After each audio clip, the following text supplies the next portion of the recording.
Você procurou o hospital ou o posto de saúde nesses últimos meses? Com certeza deve ter percebido que Fortaleza vive uma epidemia de dengue. O que fazer numa situação dessas? Mais de 6.000 casos confirmados este ano na cidade. Um aumento de quase 1.000 numa única semana. Superlotação nas emergências. Onde procurar atendimento? O Vida e Saúde mostra as dificuldades no município, no estado e no setor privado. Vamos saber como funciona o sistema de triagem de pacientes de acordo com a gravidade e quais são os cuidados de prevenção da doença. Tudo isso e muito mais no Vida e Saúde de hoje.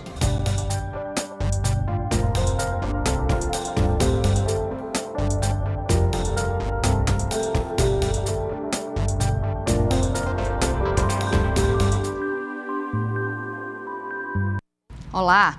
Mais de 90 atendimentos. Essa tem sido a média de uma manhã de funcionamento nos postos de saúde de Fortaleza. A epidemia de dengue tem complicado a situação nos postos e até nas emergências particulares existe lotação. Rosinete sempre procura o posto de saúde perto de casa.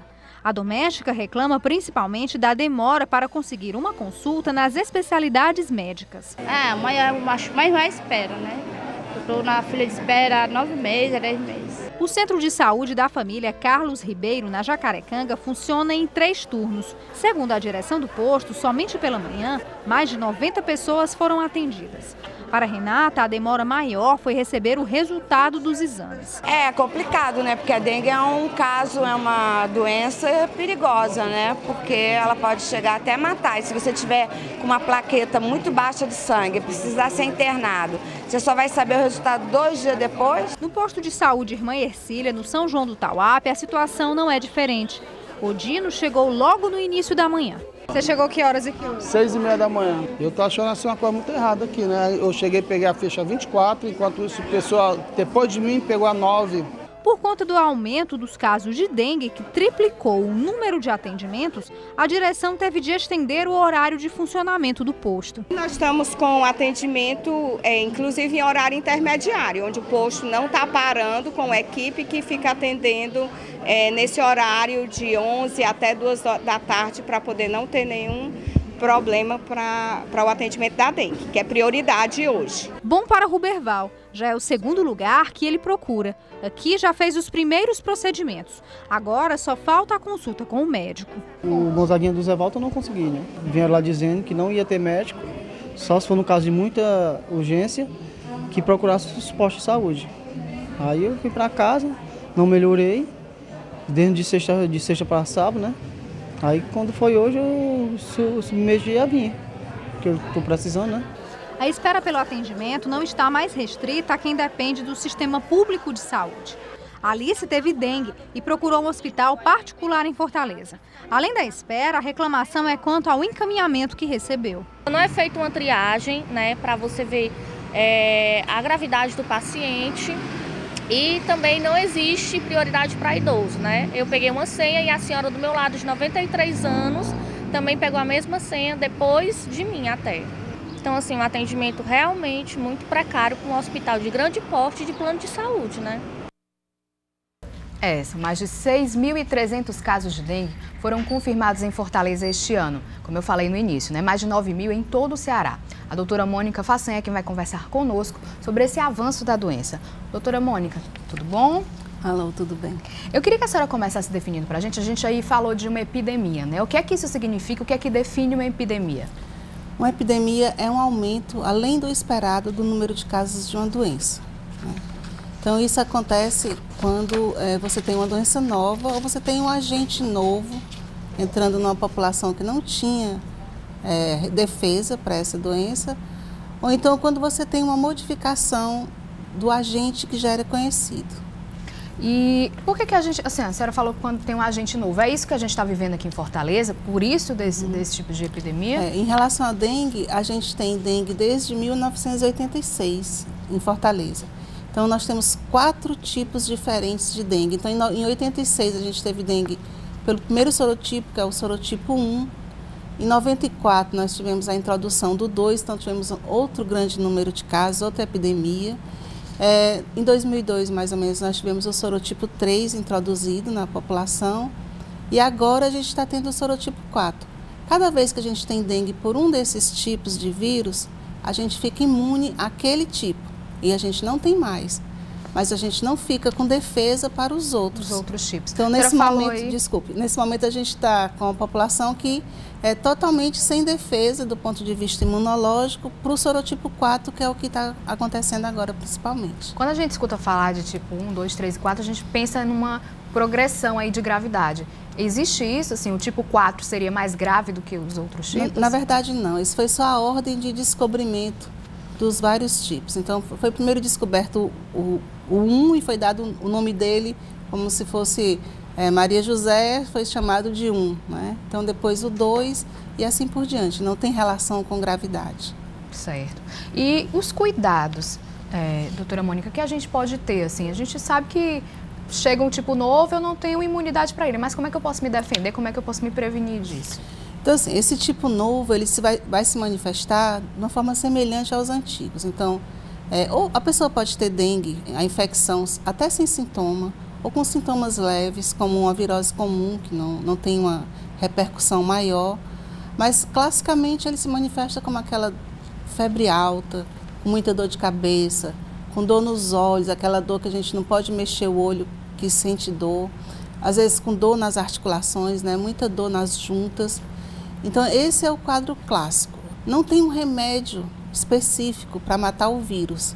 Então, o que é que se faz? Hidratar bem. Então, a pessoa precisa tomar o máximo de líquido que puder, né? Então, tomar bastante líquido e prestar atenção nos sinais de alarme, né? Nos sinais de que a doença pode estar ficando grave. Geralmente, nas primeiras 48 horas, a pessoa vai ter muita febre, muita dor de cabeça e não vai ter maiores complicações.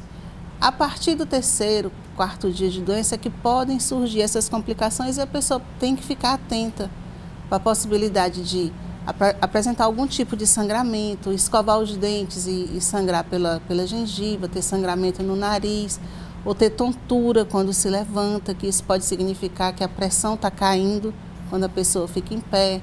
Se começar a vomitar e aí não vai poder se hidratar pela via oral, precisa procurar a unidade de saúde para ver o que precisa fazer a mais. Então, esse a mais é a hidratação venosa, porque, na verdade, o hospital não vai ter um remédio para matar o vírus. O que vai ser feito no hospital vai ser feito acompanhamento, identificação de complicação e hidratação venosa.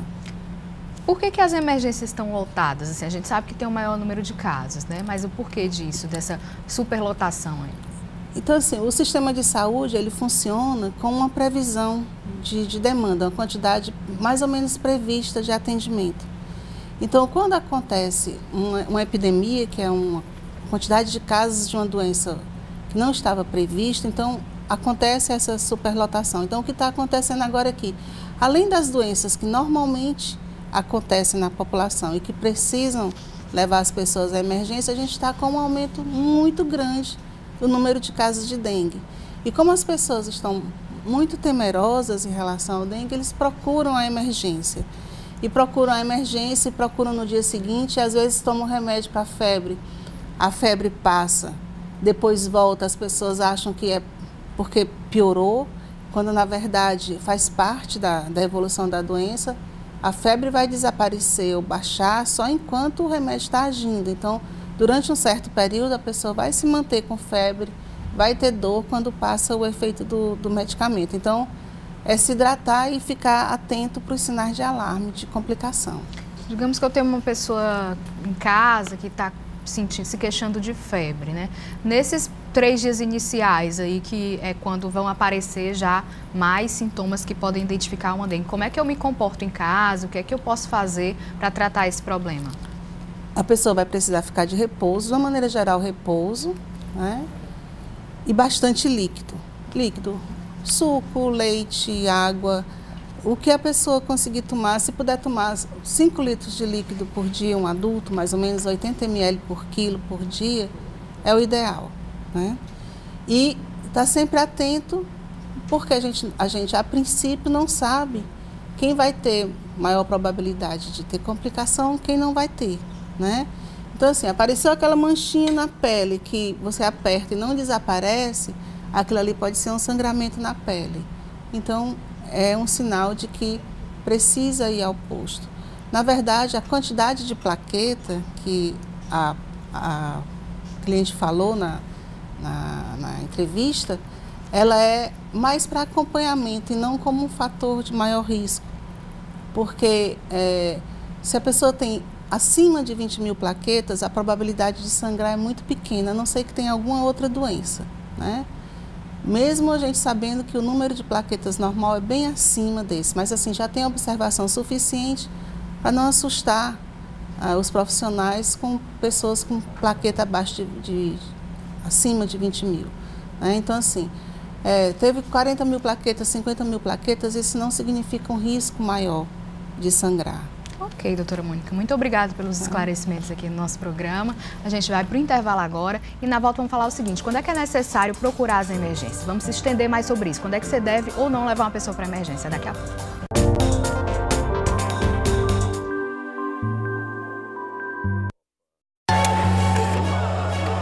Existe algo mais democrático que o povo e mais questionador? É com a coragem do povo que se constrói uma sociedade, um país, um mundo feito de emoção, de raça, de atitude, de um povo com opinião e unido pela informação que circula a toda hora, que acontece em todos os lugares e que coloca você no centro de tudo, que nos faz interagir, contestar, fazer negócios, consumir, compartilhar. E tudo isso de um jeito muito simples. Hoje, agora, sem esquecer o passado, de olho no futuro. O povo, você presente. Estilo é poder fazer as melhores escolhas para a sua vida.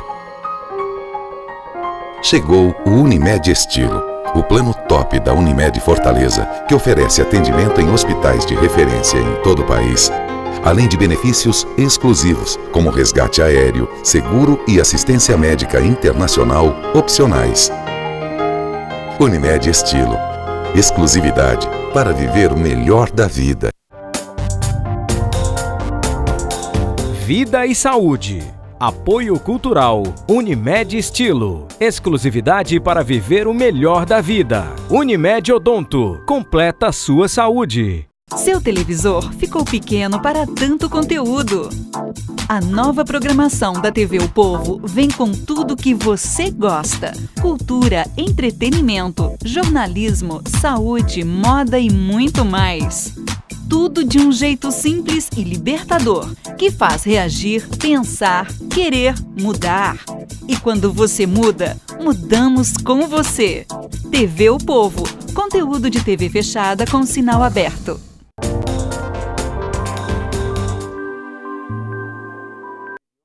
Estamos de volta com Vida e Saúde. O aumento no número de casos de dengue no Ceará tem superlotado hospitais da rede pública e particular, como a gente citou no início, né? Muitos deles estão com dificuldade para atender toda essa demanda. E a falta de informação pode ser um dos fatores que levam a essa realidade. Você sabia que, dependendo dos sintomas, os pacientes devem procurar postos de saúde, não hospitais? Veja na reportagem de Mirelle Costa.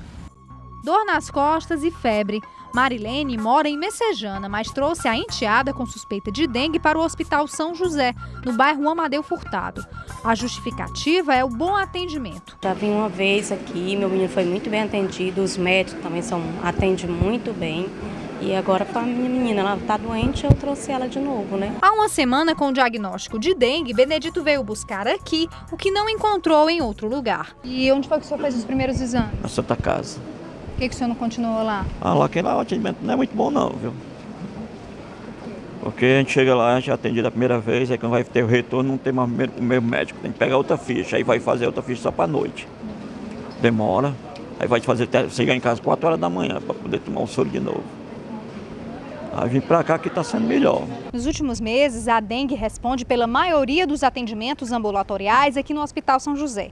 São quase 200 todos os dias só na emergência. De acordo com a direção do hospital, o número de casos e a gravidade da doença aumentaram. Para evitar a superlotação, é feita uma triagem dos pacientes. Porque, na realidade, deveriam vir para o Hospital São José apenas pacientes referenciados de outras unidades. Como muitas pessoas vêm espontaneamente, nós, os médicos da emergência, os avaliam. Se acham que eles são casos que devem ser atendidos aqui, eles ficam.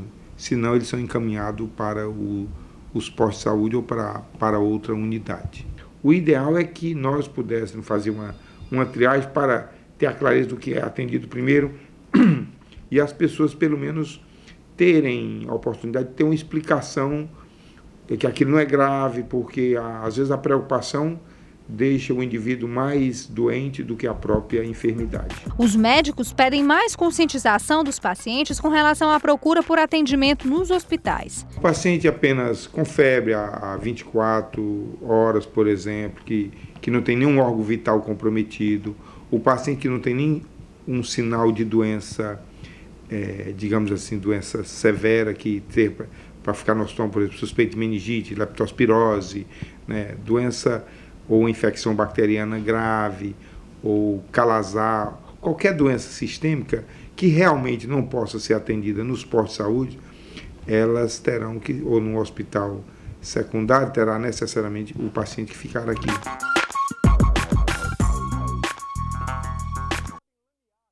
E o nosso convidado desse bloco é o secretário de Saúde do Estado do Ceará, do Arruda Bastos. Olá, secretário, o que tem sido feito para combater esse tipo de problema, essa epidemia que a gente está vendo hoje?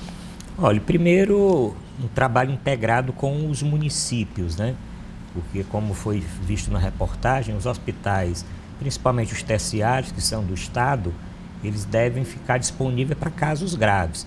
Nós precisamos muito do trabalho dos municípios, tanto na área de assistência, quer dizer, as unidades básicas de saúde, o programa de saúde da família, os postos, os hospitais aqui em Fortaleza, Gonzaguinhas e Frotinhas, tem que ter um atendimento inicial para os casos mais simples e só encaminhar para os hospitais casos graves. Nós temos uma estrutura nova que surgiu em Fortaleza, inauguramos a terceira, que são as UPAs, as unidades de pronto atendimento. Mas mesmo as UPAs têm um perfil de um pouco mais de complexidade. Então, o que nós observamos nas UPAs é que muitos pacientes que poderiam ter um atendimento no programa de saúde da família e no posto de saúde, eles vão para a UPA, superlotam também essa estrutura que é tão